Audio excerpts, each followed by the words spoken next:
And welcome in Late Kick is Live. It is Thursday night, March 10th, the year of our Lord 2022, jam-packed high atop a blissfully unaware downtown Nashville, Tennessee. 65 degrees, going to be like 68 degrees tomorrow. Boom, winter storm tomorrow night. No one knows. The only reason our staff knows is because I go to the lengths that it takes to protect them and keep them safe. So hey, heads up tomorrow. Probably going to snow around Nashville if you're in the area. I'll tell you where they're watching us tonight, though. Guys, they're watching us in Warm Springs, Georgia, home of the Bullock House. I have dined there many a time. Also, Crevcore, Illinois. They're watching us there. They're watching us in Ashburn, Virginia, Sierra Vista, Arizona. They're watching us all over the place. Thank you so much for that. You know what we have to talk about tonight? You and I have to talk about quarterback battles. I had like 14 of them this morning. I asked you guys on Twitter, @LateKickJosh, by the way, which of these battles is the most intriguing? I narrowed it down to 8. That's really stretching it because I really want to go past that. But I got 8 of them that I want to talk to you about tonight. I think we'll learn a little bit about some of these programs in spring. I think we'll just be further confused at the end of spring with some of these other programs. Targeting. The other night we talked about targeting. And I gave you my thoughts, and most of you agreed in theory. But boy, I got a lot of phone calls after that show. Not being in trouble necessarily, but I had a lot of people, they called me up and, you know, ladies, you're not the only one who deals with it. I got mansplained to the other night, and they mansplained the legal side. I guess I got legal-splained. I got attorney-splained. And they told me, you know, I hear what you're saying about targeting, but there's more you need to know. Well, I have some counters for the more you need to know crowd tonight. We're going to discuss, because a lot of you got really worked up, as did I. It's Texas Mood Tracker night, so we're going to head to Austin. I don't think the reality matches the perception there. Just going to be right up front with you. A lot of you folks think a lot of things about the way Texas must feel. I think you may have them pegged wrong. So we'll talk about that. Just because Quinn Ewers comes in town doesn't mean everyone's playoff or bust out there in Austin. All that plus, we are delving, as we seldom do, for the first time tonight, into the treacherous waters of the Southern California real estate market. Lincoln Riley's got himself a new home, and we get to take a very, very intimate look at it. Well, because it's high-priced real estate in Southern California, so everyone's got helicopter videos made of their homes. And he's no different. $17.2 million. I'm going to show you what that buys you in Southern California. Hey, the favor of the week that we're asking is very simple. If you're listening on podcast or YouTube, wherever you're listening, sub. Just subscribe. That's all. You're already downloading. You're already watching it anyway. Go ahead and sub. It helps us out. There's no trick. There's nothing tied to it with a string that it gets you spammed to death. There's nothing like that. It just helps us. You get the same thing you've always gotten. That's about it. Biggest compliment we got from the Late Kick Extra Pod earlier this week is I got into the first question within 20 seconds. I'm going to take that to mean you don't really care what I'm saying, so let's dive into the show as quick as we can tonight. Quarterback battles all across the country, spring practice, the curtain's kind of going up on spring. So we got to talk about some of these quarterback battles. Some of these are going to rage on, in fact, I would argue most of them will probably rage on well past spring. But boy, we're about to learn a lot, because keep in mind, this is the backdrop. With all these quarterback battles, especially every position battle, but especially quarterback battles, you always have to keep in mind now, in the transfer portal era, if any of these guys gets the slightest whiff that they're definitely not starting here this fall, the portal's right there, they could be in it. You're sound asleep, 3 a.m. as a coach, and all of a sudden you hear a noise. Your quarterback's gone. You wake up the next morning, quarterback's gone. So keep that in mind, because some of these places, like the first one we're going to talk about here, LSU, it's not 1 or 2 names. It's like 3 or 4 names we're talking about, although there's a pretty good reason to believe there's a red shirt coming for at least one. So let's start with LSU. And let's take a look, you and I, at some of these quarterback situations, because it appears that the consensus for a couple of these places is not one that I agree with, at least as it stands right now. So at LSU, the big news Sunday night was Jaden Daniels is freshly in the door now. He came to Baton Rouge by way of Arizona State. And a lot of folks think he's going to take that job. And I was talking to Colin out there in whatever we would call it, the office, I guess. I was talking to Colin out there in the office, got basketball on, 14 different monitors. It makes you feel a lot more wealthy than you are, really, if you sit around our office. But I told him, hey, is it just me or does everyone think Jaden Daniels is going to come in and win this job? And he said, yes, kind of what I'm seeing. I don't feel that way, just snap of the finger, foregone conclusion style. I'm not saying he's not going to win the job, but man, like I'm looking around, Miles Brennan has been around the block a time or 10 down there. He's there. Garrett Nussmeier is no longer a true freshman. And both of those guys have tools. Both of them have adequate skill. And keep in mind, Jaden Daniels isn't some parade All-American coming in here. It's not a guy who had Arizona State on the fringes of any kind of postseason of note. Yeah, I mean, the guy has tools, but so do the other two. For that matter, Walker Howard's got tools. That's the one I think will redshirt, obviously, true freshman there. But, man, I'm very interested to see, because this feels to me like one of those things where a hot name just came in and everyone gets excited about it. I think there's so much that needs to play out there. So when we start spring down in Baton Rouge, let's see how those reps are divvied up. A lot of times you learn a lot about practice and where you stand in the quarterback race by how reps are divvied up. Let's see if Jaden Daniels is the one, because ultimately the coaching staff just wants someone to take the job. That's what they want, and we'll see. At Clemson, boy, this one's really fascinating. This one got mentioned to me more than anyone. I think this is probably the most intriguing national quarterback situation, only because of where we were last year. This time last year, you got Clemson as the preemptive favorite, obviously to win the ACC and to make the playoff. And why is that? Well, yeah, Trevor Lawrence is gone, but DJ Uiagalelei's there. And here's the added benefit. He's not a true freshman either. He got to be here 1 year and he got to learn, so certainly he'll be even more equipped and acclimated, and he just wasn't. He wasn't ready. He wasn't a great quarterback by any stretch of the imagination last year. Well, why does that entertain us now? It entertains us, at least a thought in your mind that things could change at Clemson, because you got Cade Klubnik coming in there. That's a five-star quarterback, true freshman. Pretty much everyone early enrolls now. And so Dabo Swinney has not been bashful about this. Dabo's talked about the spring and how pivotal it's going to be, and how, yeah, of course there's going to be open competition at quarterback. But I don't think it's just coach speak. I think he's going well beyond that, and he's adequately assessing the situation there, and it's not acceptable. Like, the level of quarterback play was not acceptable for the standard that Clemson football has set for themselves. And you got a guy coming in that's going to pressure DJ Uiagalelei. So either way, if you've got a culture of competition, which I think they do, this should greatly benefit Clemson. This spring period should greatly benefit Clemson. That's not the only question they have, far from it, but it is the main question. What about Florida? Billy Napier is new, so he's in Gainesville. And there's a lot of uncertainty around the quarterback situation. So to refresh your memory, because you may remember something that didn't happen. If you don't follow Florida football on a day-to-day basis, you may remember Emory Jones as having transferred, but he didn't. He entered the transfer portal, but he never went anywhere. So he's still at Florida. I saw a lot of you surprised by that today when I said that. So Emory Jones is still there. Emory Jones is going to go through spring practice with Florida. Anthony Richardson is the preemptive favorite to end up being the starter here. And I do agree with that sentiment, but the problem here is, due to, I think, a procedure he had on his meniscus, he is probably not going to be full go in the spring. Jack Miller, who was in that three-way dance at Ohio State last year and didn't end up winning the job, he has transferred in. So those are some names, but what do we actually think here? Because I get the sense that most Florida fans, even if Anthony Richardson's not full go in spring, they believe he possesses by far the best collection of skill and probably is going to be able to be the most functional in Billy Napier's offense. That's the ultimate guy that's going to win the job. I agree with that, but I'm very interested to see not just who wins the job. I'm interested to see what happens if at the end of Florida's spring practice it becomes kind of evident that that's the case. Part one's who's going to be the starter. Part two is, does it become obvious? And if it is obvious, well, then you got to look at what happens to the guys who aren't going to fill that starting blank, and do they hit the transfer portal? Because, Emory Jones has already been there once, so that's something to watch with all these programs, Florida among them. Let's go all the way out west. Let's go to Oregon.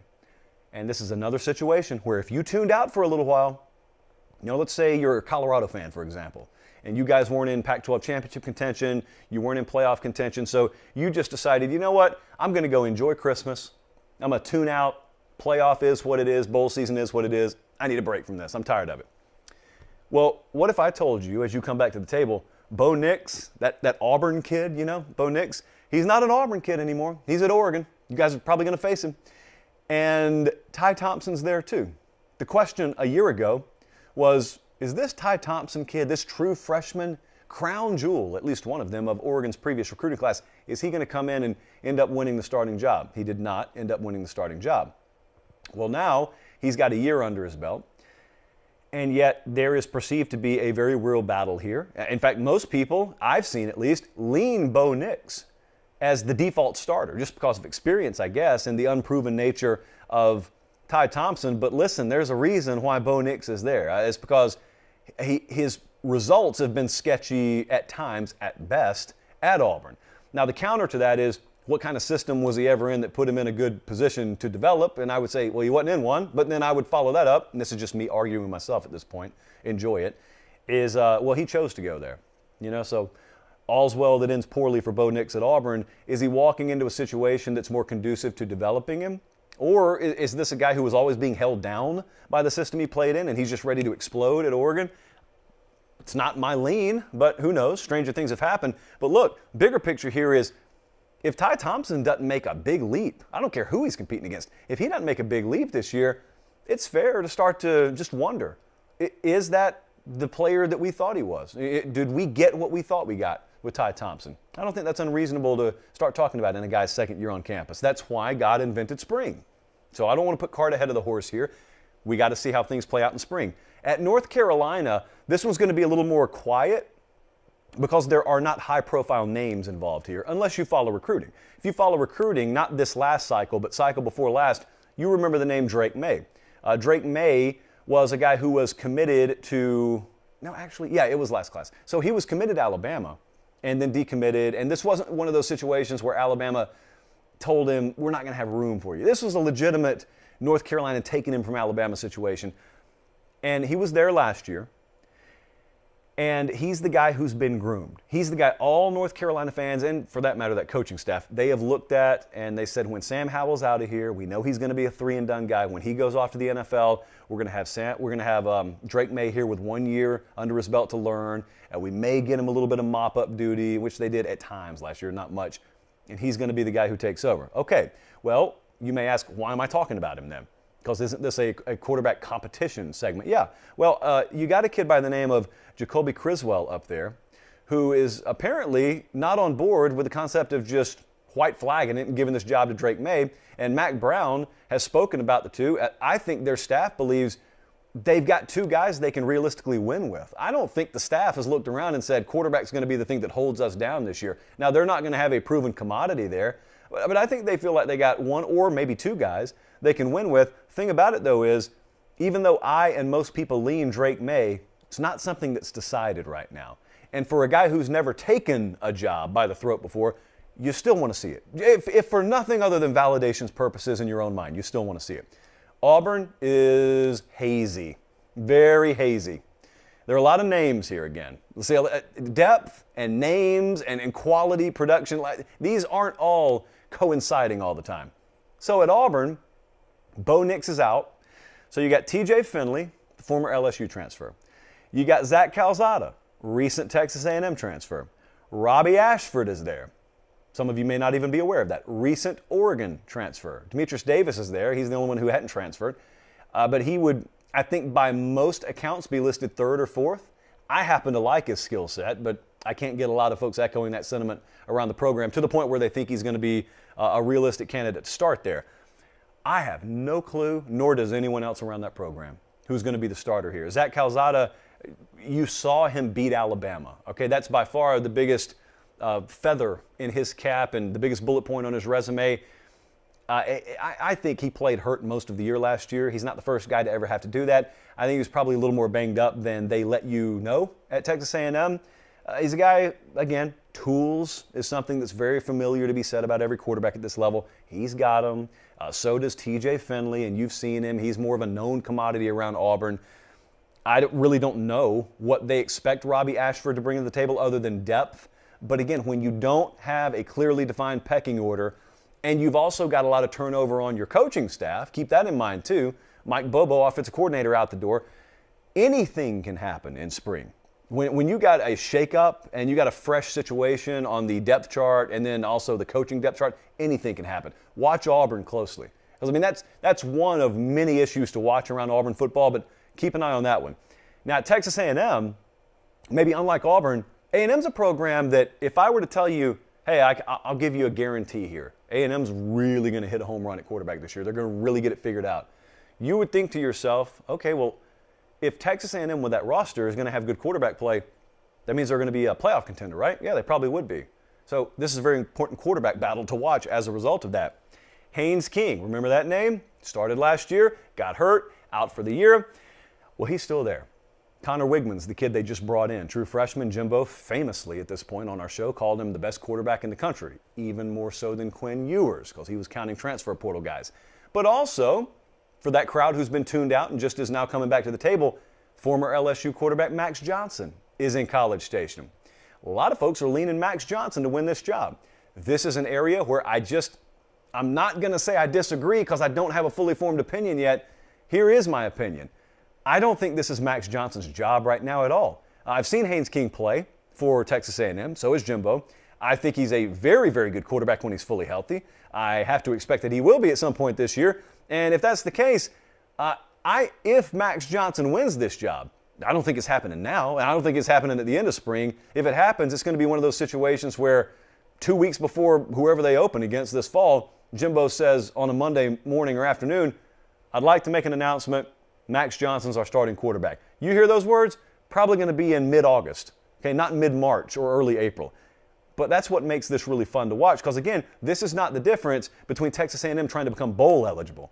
You're talking about the difference between floating in that 9-win range and trying to push Alabama and trying to, even if they don't win the West, trying to be in a position where, regardless, we're in the playoff picture. That quarterback situation, that's going to determine that, obviously, for Texas A&M.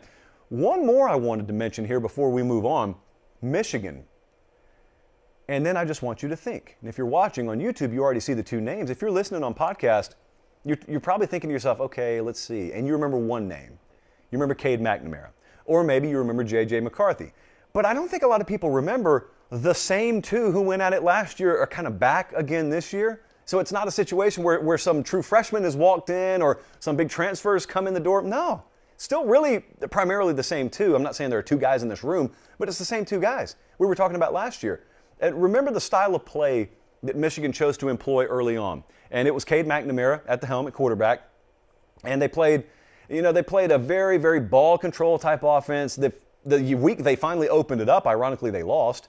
It was to Michigan State. We were at that game. But Cade McNamara carried the mail a bulk of the way, and you saw glimpses of J.J. McCarthy. Now, there is a couple of schools of thought. One school of thought is Harbaugh's back. He's going to go with his proven commodity. There's no reason to change things. He is very risk-averse. The other school of thought is a lot of folks just thought this from the second J.J. McCarthy got on campus. It's going to take a year for him. By year two, his talent will overcome whatever the depth situation is. He'll be the starter. Hey, again, that's what we got spring practice for. Because I am one of those who has expected a move to be made by J.J. McCarthy, but that's always in the future tense. At least it has been so far. So quarterback battles all over the place. Look, a lot of you, hit the microphone. A lot of you wanted me to mention Penn State. I'm not looking at that way. Drew Aller, for the record, and the reason people are asking about it, is a 5-star true freshman quarterback who's come in there. And as one of you so eloquently put it, it's the true freshman in Drew Aller against the 35-year-old veteran in Sean Clifford. I think it's Clifford's job. I think Drew Aller's got a very, very bright future ahead of him. But my feel on that, and I'd be happy to be proven wrong, my feel on it is it's going to be kind of a Ty Thompson situation at Oregon last year. Ty Thompson walked in, but the feedback you got is still pretty raw by college football standards, by major college football standards. We got to do some work on him. So he's not a guy who's a candidate to just come in and take the job as a true freshman. That's how I feel the Penn State quarterback situation is going to play out. And who knows, maybe you reassess midpoint of the season, later in the season. But I don't view this as one of the 10 highest profile and most intriguing quarterback battles right now. Again, we'll see. That's also what spring's for. Could be proven wrong there. So I get an email, or was it a text? Either way, here's what was important about it. I got some information that I was unaware of yesterday, and I immediately got in touch with our sales department. So one of you was at Academy Sports and Outdoors, and you were shopping for a tent. And that's great. Many have done that before, and I hope you found what you were looking for. But you found something that I was looking for that I didn't even know I needed. Jesse and Colin, I didn't tell you this yet. So a lot of times we look for things to liven up the set. Because right now, we're kind of in, we're in still a very corporate feeling studio. We haven't made it our own yet. We're still feeling our way out in here. And I've told Academy, just send me some stuff. We'll find places for it. But I haven't really been specific. Well, yesterday, as a matter of fact, one of you sends me a picture. And it turns out at this Academy Sports and Outdoors, yeah, they got tents. And this is genius, by the way, whoever's making the decisions at the Academy. They have miniature versions of the tents that are little samples that you can look at. So you don't have to just look at the box. You can actually see a little scale, little mini version of the tent you're going to buy. And I was thinking to myself, listen, I love our Pate State thermos here. There's only one of those in existence right now. Our college football playoff thermos, I could take it or leave it. In fact, why do we advertise for an entity we are not even really about? So actually, Colin, I'll tell you what I'm going to do. I'm going to turn that where we can't see the playoff logo. All right.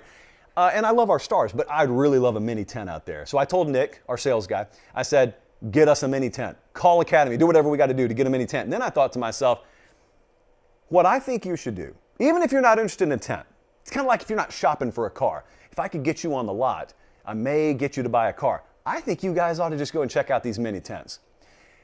Because it may make you want to buy a tent. Because I had no intention of going camping this weekend, but after I saw those mini tents, I'll tell you this, I'm a lot closer to going camping this weekend. Not this weekend because it's going to be like 17 degrees and polar bears will roam the streets of downtown Nashville, but in the near future I will. And then I watched this documentary on national parks last night, and I didn't know that you're allowed to camp pretty much wherever you want to in a national park. I didn't know that.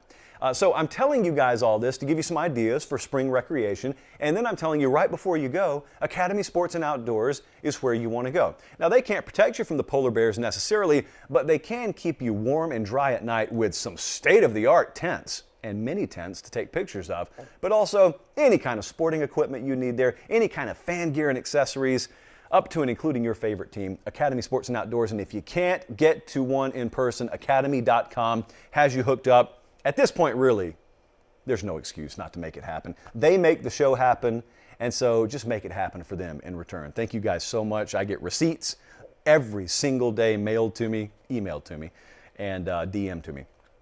So the other night, we got some feedback the other night. And not the usual kind of feedback. I always get feedback from you guys, and Jesse tells me what he thinks was wrong with the show, and then 3 or 4 days later, he says, oh, by the way, I think it was okay in this realm too. But Colin, here's your good endpoint here. The other night we did a segment about targeting. And it was right after the NCAA released their new proposals for rule changes. And they announced proposals for the faking of injuries, which we didn't think addressed anything. And they also announced a proposal about targeting. So let me quickly remind you, before I get into what I'm about to talk about, tell you about the feedback I got. Let me tell you what the NCAA did propose. The NCAA proposed that there's no change to the structure of the targeting rule. There's just going to be a new mechanism where you can appeal a targeting that got called on your player in the second half of a game, and if the appeal is overturned, then he doesn't have to sit out the first half of the next game. That's it. That's all they proposed, and that hasn't really been ratified. That's all they proposed. And so I came on this show, and I said, that's ridiculous. Keep your proposal, that's fine. What we really need in this sport, and what anyone with common sense who's watched the game every Saturday knows we need, is a clear distinction between flagrant head-hunting targeting fouls, and the kind of ticky-tack incidental targeting fouls that are costing kids games for things that they really couldn't avoid.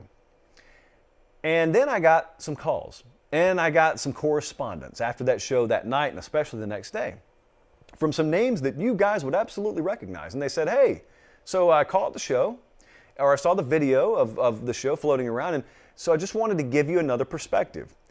And the feedback, boy, it was plentiful. So here was the perspective. Essentially, it was a bunch of legalese, and it was to let me know that, hey, I'm a football fan just like you, I feel the way you do, yada, yada, yada. That was the preface. But then they wanted me and all of you in turn to know that it's not going to happen. They can't go backwards on targeting. In fact, that was the phrasing from pretty much everyone, almost like it was a talking point. We can't be perceived as going backwards on targeting. Why is that? Well, as you would imagine, there are a lot of lawyers out there frothing at the mouth, and the second that even the slightest bit of perception is put out there that the NCAA is backtracking or going backwards on targeting, given all the high-profile concussion lawsuits in some cases that we've seen, in other cases that are still ongoing, class action and individual in nature, then they're going to pounce. Okay? Now that was what was told to me. So then, as I told a lot of the folks that I corresponded with, and I will reiterate on this show, maybe I didn't do a good enough job of it the other night, I'm not ignorant to that. I understand that. That's not a mystery. That's not breaking news by any stretch of the imagination.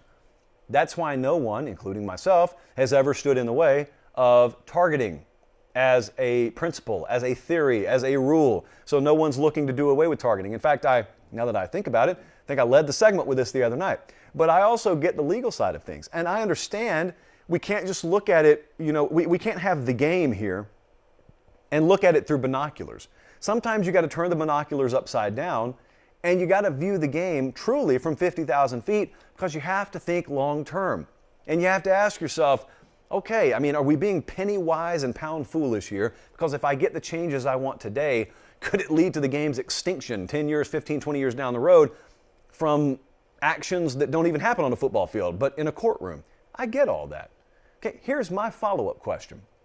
Why does it always seem, at least, that this sport has no counter when anyone even whispers the word lawyer, or anyone even whispers courtroom or legal action? Because here's what I want to know.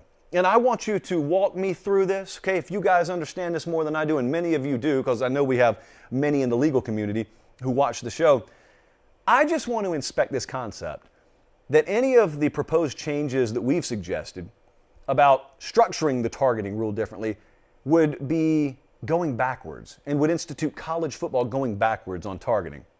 Because I think when you allow it to be framed like that, and when you allow people to suggest that, well, if you put a flagrant 1 and flagrant 2, or if you put flagrant versus incidental in the targeting rule and you create tiers, that's going backwards. When you allow that to become the status quo, when that becomes your default, then you're allowing someone else to frame the conversation from the completely wrong angle. That's not even accurate, first off. Secondly, in terms of pure principle, it's erroneous in nature.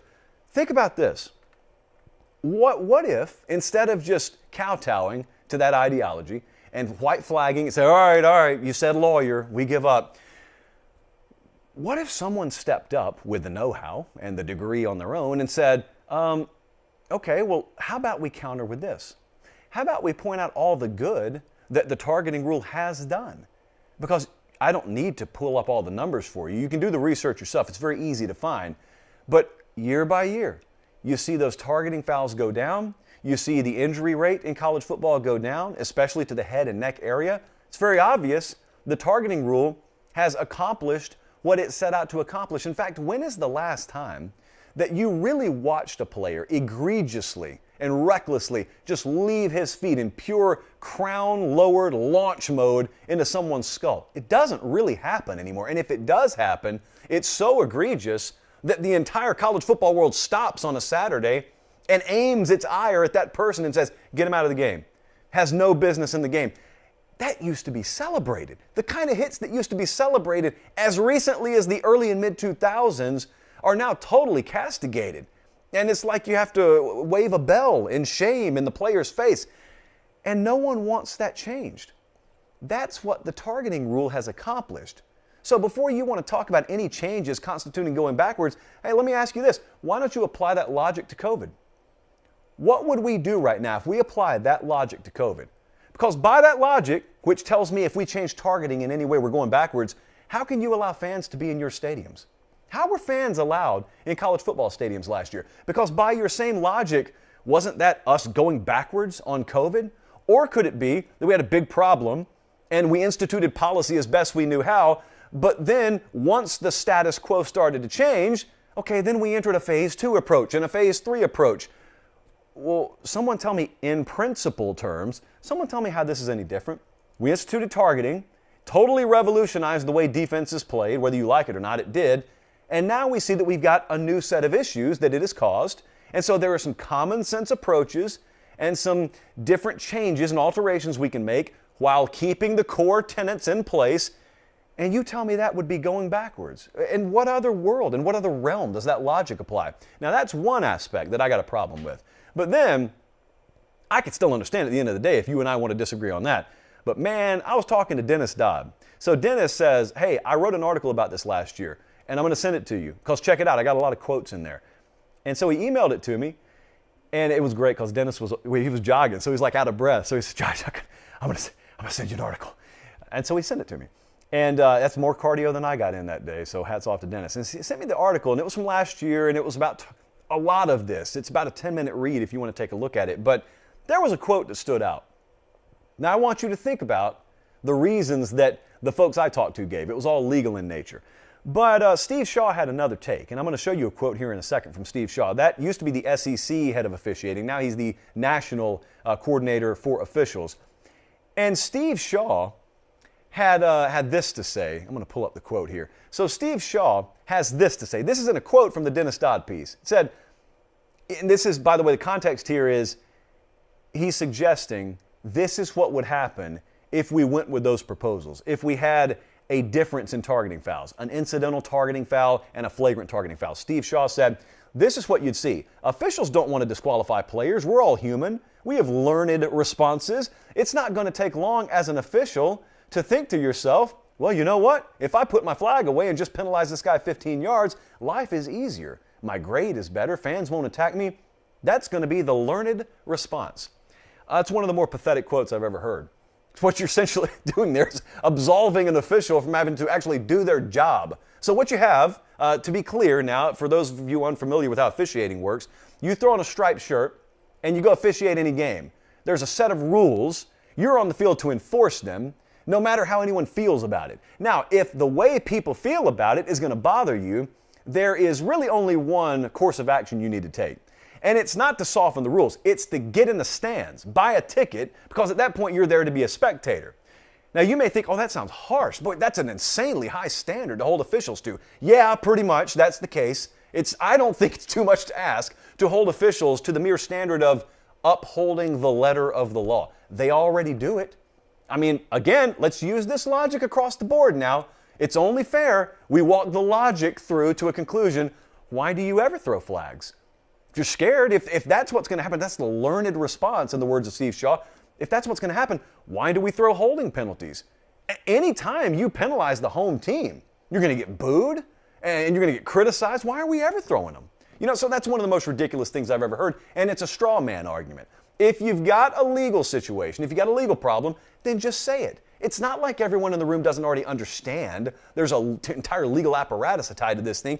You don't have to tell me your officials are scared to call a flagrant targeting. Like, what does that even accomplish? That just makes you lose credibility. That quote from Steve Shaw made the entire thing lose credibility in my mind. And I'll be honest, I had not read that piece last year. So when Dennis sent it to me and I saw that quote, I said, oh, we're throwing that one in the show. But look, that quote, the merit or lack thereof, that stands on its own. So we can pinata that argument to death. But on the legal side of things, to be clear, when people suggest that if you change this thing in what you think is a common sense approach in any way, that's going backwards. Okay, well, if we started at point A and then we drove 10 miles and then we back up half a mile, we're still 9.5 miles ahead of where we were. So even if you want to call that going backwards, where the game is today as opposed to where it was, light years better. And secondly, these alterations aren't going backwards. It's just injecting common sense into a rule right now that has no flexibility built into it. That's my take. Lawyers, feel free to disagree. Unless you're one of these lawyers that's holding my sport hostage at the moment, in which case, shame on you. I don't think any lawyers in our community do that, though. They're watching us tonight in Eatonton, Georgia. And by the way, all of the fine citizens of Eatonton, Georgia, want to be known as Eatontonians, which makes sense because I'm from Fortson, Georgia, and we are Fortsonians. So welcome all Eatontonians to the show. Jupiter, Florida, or maybe you want to soften the J, Jupiter, Florida, they're watching tonight.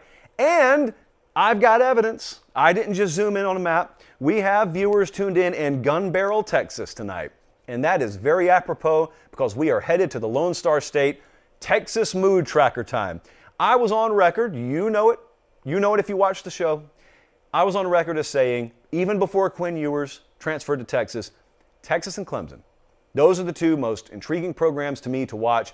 Those are the two where I think that there are so many different possibilities and they're really extreme in nature. Like these are programs where the talent roster alone makes you respect the possibility, whether it's 1% chance or 10% chance or 50% chance, that they could really do special things. But also, it could implode spectacularly because keep in mind, the expectation levels are higher at these places. So you win 7 games at some places, it's a miracle. You win 7 games at Clemson this year, they're sounding the alarm. Well, at Texas this year, I really wonder what that number is. But we're not here to talk necessarily about wins and losses and projections for this year. We're here to do the mood tracker. The mood tracker is just a temperature of the fan base and what are they saying inside the fan base. Well, I think this is where perception does not match reality. This is one of the reasons we do the mood tracker. If you want to be totally invested in the sport and you want to be on the ground instead of, floating above the surface with the casuals, that means you need to be intimately familiar with this kind of stuff. Helps you in betting down the road too, by the way. But the perception does not match what the casual perception out there does not match the reality as I have experienced it talking to Texas folks all day. I was over on Horns 24/7 today. I put the thread on the board, and I'll tell you what the perception of Texas fans is. You know good and well it's true. If you're not a Texas fan out there, the perception of Texas fans is, all right, here we go. They got Quinn Ewers. They're probably already in playoff or bust mentality. Well, that's not the case. To the point where I didn't have a single Texas fan. Talked to dozens of them today. I didn't have a single Texas fan even mention the word playoff. Most of them are thinking, okay, if we get to 8 wins, am I happy? Because they know, yeah, Quinn Ewers is great to have. And there are a lot of pluses that I'm about to talk about. But man, these folks are very, very cautious right now. A lot of them said cautious optimism. I'll tell you what I have the mood tracker set out for Texas football. I call it the penguin shuffle. And what that is when you're out on ice, but you don't really know how thick that ice is, you don't walk, you don't full stride it, you penguin shuffle it. There used to be a brand of rock salt back in the day, and their entire motto, their entire slogan was walk like a penguin. That's how you have to walk when the footing is uncertain.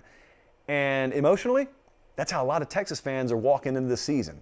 They're walking at a very, very glacial pace. And you know how rarely I use that word. Now look, there's a lot to like here. So I'm not trying to paint any kind of doom and gloom picture, nor are they. It is year 2, so you know the old adage, you make the most improvement year 1 to year 2. Half the time that's not true, half the time it is. Let's just blindly pretend it is for the sake of Texas football here. They've got plenty good enough talent on this roster to win any game on their schedule. We say that pretty much every year about Texas. That's no different right now. They do have Alabama coming to town week 2. So most any conference game on their schedule, yeah, they've got plenty enough talent to win. Quinn Ewers is a huge deal here. I mean, Quinn Ewers, this time last year, we were up in arms that he had abandoned the Lone Star State to go to Ohio State. Well, we don't have to worry about that anymore. Quinn Ewers is the quarterback at Texas. It would surprise me greatly if he was not the starter there. Hudson Card's going to give it a good effort. I think Quinn Ewers will end up being the starter. Great recruiting. They landed a very solid class and got a lot better on the lines of scrimmage, at least in their recruiting class this past cycle. More on the line of scrimmage in a second. And listen, you got to mention addition by subtraction. I keep going back to that Bo Davis rant on the team bus. And ever since then, people realizing there's going to be a lot of just addition by mere subtraction after this last season. Well, it's happened.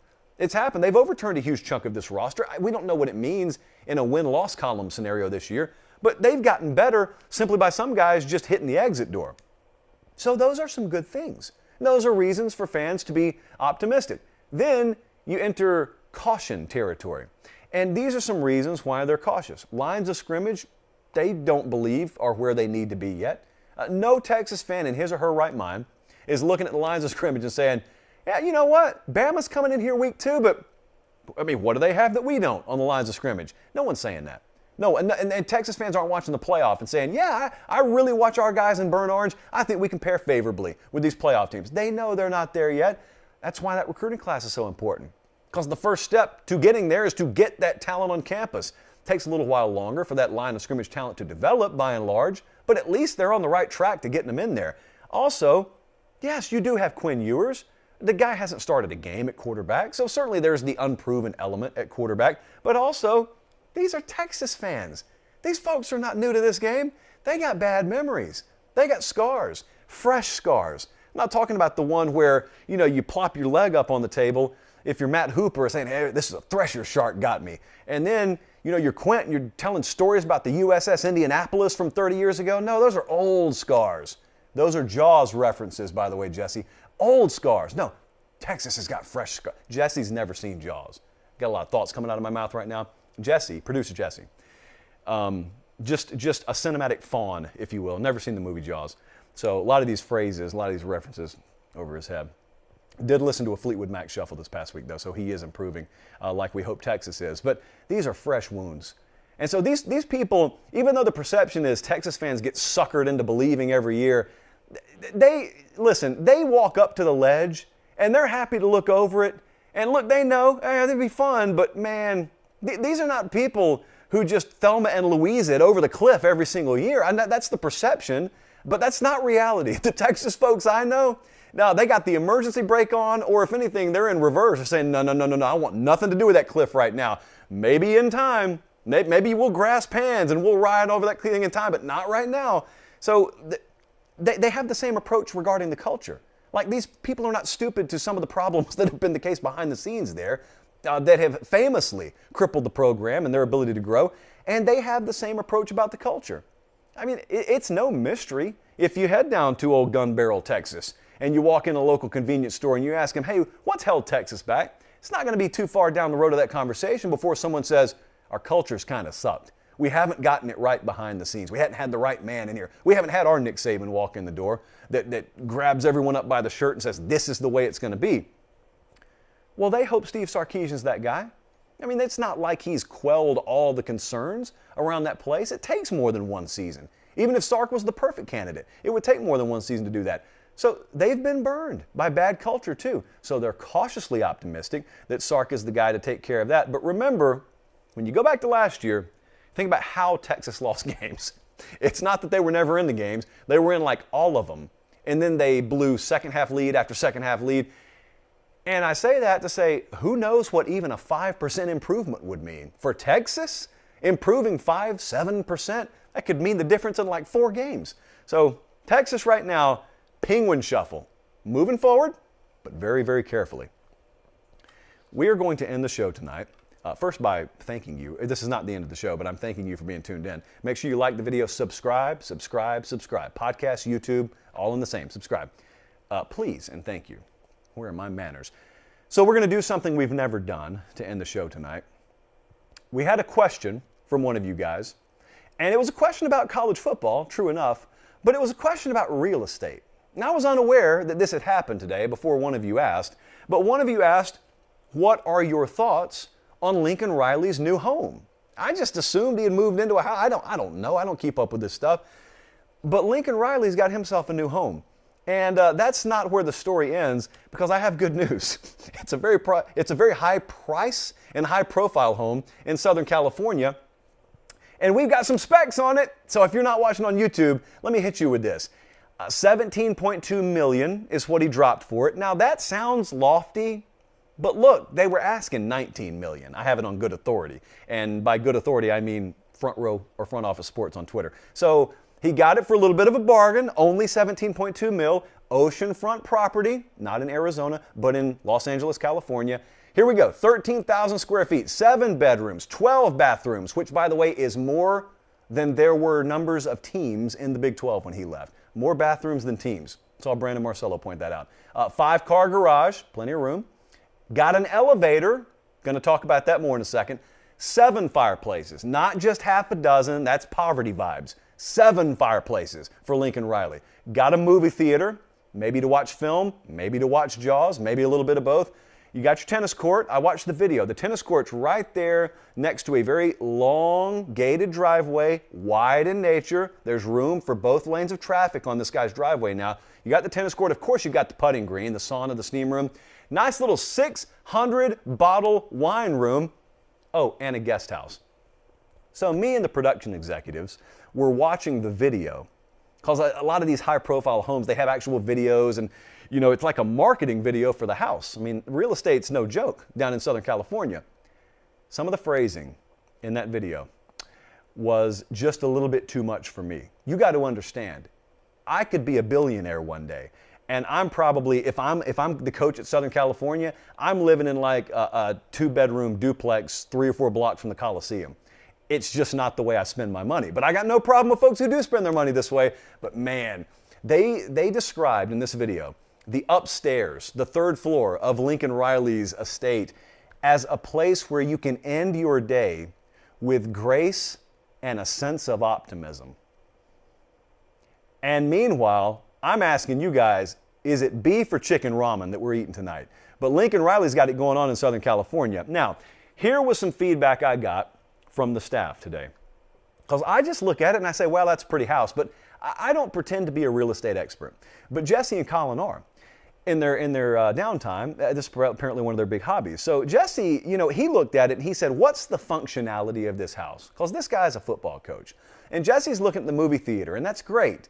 But I mean, really, how much time are you spending in film? Also, if you're hanging out in a $17 million abode, exactly how eager are you to get into the office every day?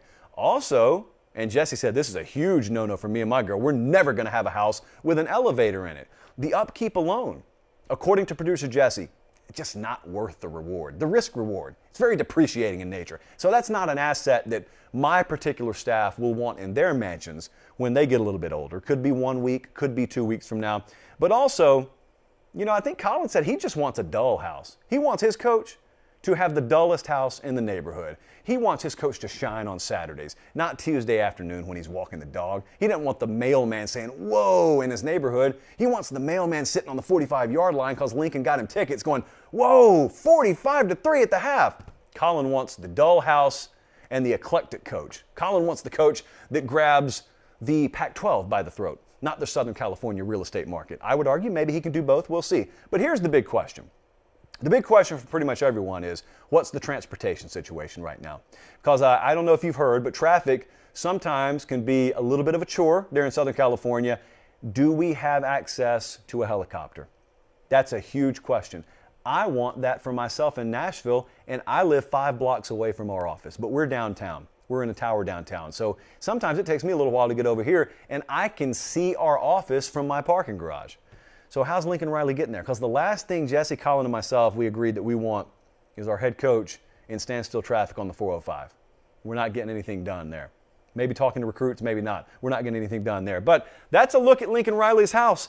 I have never done a real estate video, and I don't know how many more we'll do unless we just go stalk coaches outside their homes. But Lincoln Riley happened to have a full promotional video of his house and had several pictures. 17.2 mil, down from the initial asking price of 19. I did look it up, and for the record, he had 2 homes in Norman. And poor Lincoln Riley, by the way, one of them still hadn't sold. And it's, I think, 1.9 mil is what he's asking for it. Just not too steep. Come on now, we gotta offset some of this cost at least. Thank you guys so much for watching. Hey, if any of you live in a home nicer than that, I'd love to do a segment on it. Send me some pics. And maybe even a promotional video as well. We got to get out of here. Thank you so much. Subscribe, subscribe, subscribe. That's the theme. And then when you've done it, go get Meemaw's phone once she's gone to sleep and subscribe on her phone as well. Then turn notifications off. We don't want to bother her by any stretch. Thank you, though, for Director Colin, for Producer Jesse, for the production executives. I'm Josh Pate. Have yourselves a great start to your weekend, and God bless.